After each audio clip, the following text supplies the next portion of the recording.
All right, I'm 365 days of horsemanship, day 73. Yeah, Mia is in with Vendala, and yeah, really interesting. Played outside of the paddock today, played on the other side of the fence, basically because I can't run as fast as they can run. And definitely when they're settled, it's okay. And then if he starts pushing on her bubble, then she's running. And I am unable to run as fast as them or run away from her if I needed to, if she needed me to be close to her for her comfort. And I didn't want her to be close for, safety. So I'm definitely just gonna stay outside until I feel that the environment is predictable enough that I can safely come in. I think, when it's predictable, when I know what's gonna happen, when I've got to know, the energy between them a little bit better, then that will be fine. For now, that's not the case. I think as it progresses, I will try to just go, just take a walk through the field and back out again. But today I didn't really feel that there was a space when I could have done that I would not have felt anxious. And I think it's really important that I do not bring anxiety into the table. So that kind of leads me on nicely to, I think, my first big lesson. I think big, like light bulb, blinding flash of the obvious moment that I had today. I kind of came in and I just wanted to get in sync with the herd initially, just be in flow with everybody, kind of introduce myself as being part of their space, enter that energy. And then once I felt like I was in with them and we were at equal distance from each other, even though I was over the fence, and we were moving together and doing things together, then I wanted to step into the position of passive leader. Because what I really want is, in this situation, is for me to make good decisions, for Mia to feel that I'm making good decisions, and then for her to start looking to me to make decisions. And at that point, I can say, well, my decision is, I think we should just hang out and see what happens with this dude because he seems nice. That's going to be my kind of progression, I think, in a very, very slow way. And so today, what I really wanted to do was make good decisions for Mia. So if he starts moving, I need to start moving. And ideally, I need to start moving even before he starts moving, because then I'm already making the decision first that I'm going to start us all moving. Then he moves, then she feels the need to move because he's moving. Oh no, look, Lucy's already moving. What a good idea. And I think that was the real blinding flash, the obvious moment that I had today, was this difference between passive leadership, being in flow, and followership. So in followership, you're reacting. In flow, you're doing things together. And in passive leadership, you are making the action before the horse makes the action. So I am making the decision about what we're going to do next before the horse makes that decision. And in order to do that, I need to decide in my mind what I think the horse is going to want to do next. And in this situation, it's quite easy. It's quite clear cut. We're either doing things that are like focus changes in the herd, or things that are kind of relaxation. We're eating, we're looking around, we're looking at the environment, looking at the herd, or we're moving. So it's my job to stay doing those focus changes as long as I can. And before I even think that anyone's going to think about moving, I need to start moving, because then I am the passive leader who's making that decision to start us all moving. And then I get associated with having made a good decision that everybody else agreed with. It's not the decision I want to make, but it is the decision that puts me in the position of leader. Like, I can't dictate what the group does until I've made the decisions that the group want to make. So today is all about making myself somebody who makes those good decisions that the group wants me to make. So a lot of moving around basically in that situation. Which I think worked quite well, actually. I definitely feel like quite quickly Mia felt comfort from us doing that together. I definitely also think that this is quite a high stress environment where the stress of this is going to motivate her to connect with me, and I think it's going to motivate bigger learning and bigger changes in her attitude towards me if I can make the right choices and have the right timing. If I can be somebody who helps her through this stressful thing that happened to her, and while she was feeling stressed, I made good choices and then good things happened, then I think that could be something that's really powerful for our relationship. So that's really exciting. Definitely really exciting. Yeah. So that was kind of what I was doing today, really. With Fendi, he came up to see me once. Had to be quite careful about if he wanted to come towards me. It was really important that I moved towards him and away from her, so that he was then not moving towards her. And then I managed to touch my nose to his nose to my hand once, which was all good. And then I moved away, and all that jazz. I think it's really important that I don't create a pattern where I acknowledge him and then he tries to acknowledge her, and so then the thing that happens after I acknowledge him is that she feels pressured.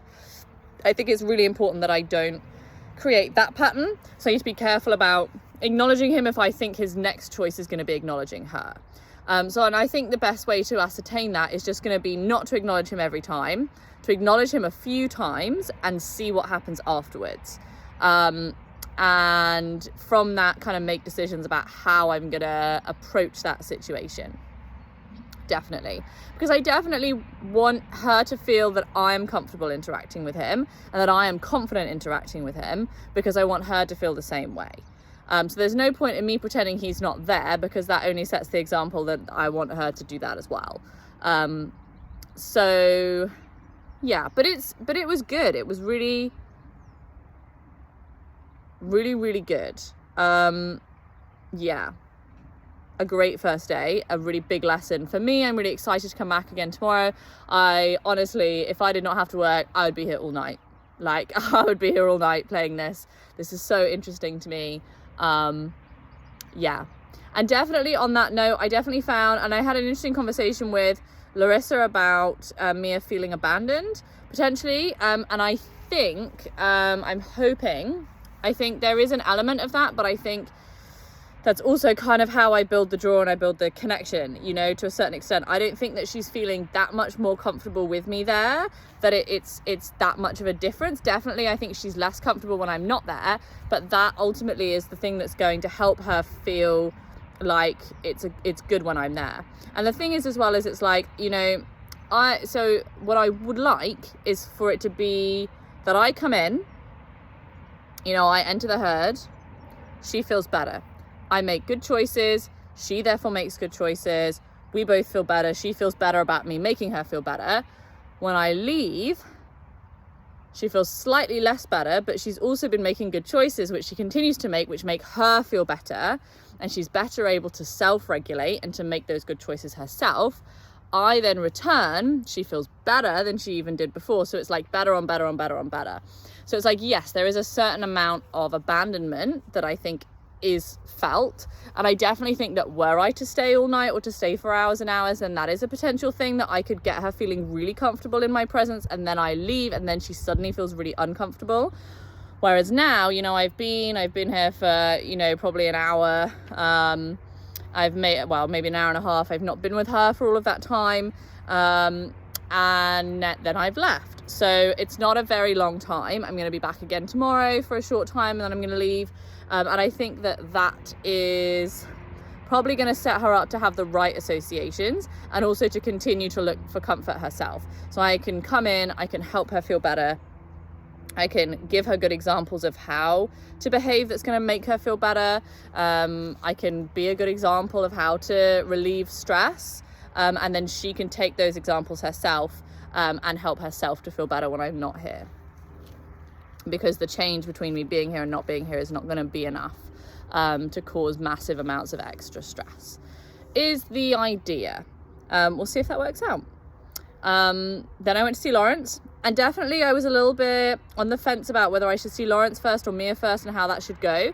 And definitely when I was playing with Lawrence initially, she was like watching me at the fence, and I think definitely was feeling that discomfort that I wasn't there.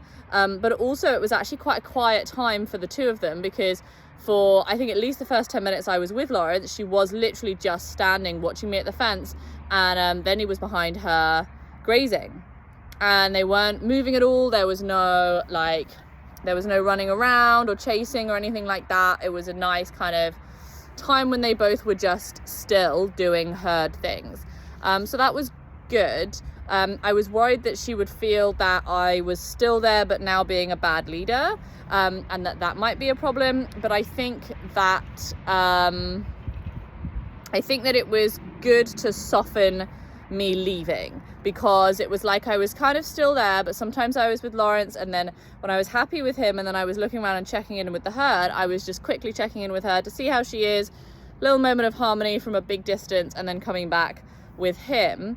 So yeah, we'll see. It was definitely a real feel process. I was really unsure as I was coming in today whether I was going to go to him or go to her, and he came quite far down the field, but he didn't come the whole way. And she was looking at me like pretty consistently, and so I went to her first only because of that. I think had she have seemed really distracted, I'd have left her to be really distracted, and gone to do Lawrence first. I think I'll just play it by ear again tomorrow. I think there's pros and cons to both ways. Yeah, that's just what I did today. We'll see. I'm not really sure what the right option is, but I do think that what ended up happening is that, you know, she lost interest in watching me before I left. And I'm not sure if that's a good thing or a bad thing. I think, I may say traditionally, I think a lot of training methods will advocate that you leave on the best possible moment and you leave and that's it. Whereas I think maybe in this situation, because the stress is quite high and I've also got this added issue of abandonment, I think it does soften that slightly. I don't know. I think tomorrow I'll try it the other way around, and we'll just see how that is. I definitely was distracted with Lawrence, but actually I also think that something that I'm really learning is important and help, because he seemed quite happy. He had a lot of enjoyment today. We worked a little bit on yields, which was really nice, and we managed to rock into some focus changes, which was cool. So I was really happy with the session today, actually. And interestingly, I think he felt very relaxed and like he was very much enjoying my presence even when we were doing that. And I think the key to why that happened is because instead of when I'm doing a task, like, you know, so I'm with him in flow, I'm looking around, I'm looking at the herd, I'm looking at the environment, and I'm at peace and we're together. And then suddenly I'm looking at his shoulder because the task is now the shoulder, and now we're doing shoulder yield. And I think that puts a lot of pressure on. It also distracts me from being a good herd mate. Whereas today I was doing his shoulder, I was rocking, and I was looking around, and then I was glancing over at Mia to see what's going on, you know, and then I'm looking back at him, and then I'm looking over there, and then I see out the corner of my eye that little focus change. I'm like, oh, that's so nice. Then here I go. And actually I think it felt much more natural and much more right to be almost doing it like when you're driving a car and you don't notice, you know, you don't notice every gear change, you don't notice every indicator, you don't notice every time you turn the steering wheel. You know, you're just doing it whilst you're doing the overall action of driving. And so that was interesting as well. And I think that's something that I've struggled with across my training methods and across my horsemanship, is like getting very task focused and not being able to look around at the bigger picture. I think in this circumstance, it's been really helpful to feel like I'm more just a part of the herd, and this is a movement that we are doing whilst I'm being in the herd with you. Me being in the herd with you is not changed just because I'm now rocking your shoulder. I just happen to be having my hand on your shoulder and applying some rhythmic pressure while I am still being with you. So that felt like a really positive lesson as well. So yeah, 2 really big lessons. Feeling really happy with both of them, feeling really happy with the way the pair are today. Mia and Ven is really exciting. So yeah, excited to see what happens tomorrow.